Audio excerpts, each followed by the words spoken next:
বাংলাদেশের দেশি বিদেশি ঋণের স্থিতি বেড়ে দাঁড়িয়েছে 18,32,282 কোটি টাকা। এই অঙ্ক গত কয়েক অর্থ বছরের প্রায় 3টি বাজেটের সমান। ঋণের স্থিতির এই হিসেব 2024 সালের 30 জুন পর্যন্ত। এক বছরে ঋণের স্থিতি 2,14,969 কোটি টাকা বেড়েছে।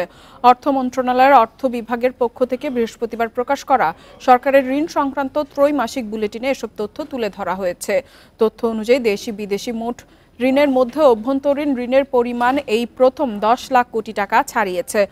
গত জুন শেষে অভ্যন্তরীণ ঋণের স্থিতি বেড়ে দাঁড়িয়েছে 10,20,205 কোটি টাকায়। গত 30 জুন শেষে দেশের মোট জিডিপির আকার ছিল 5,48,027 কোটি টাকা।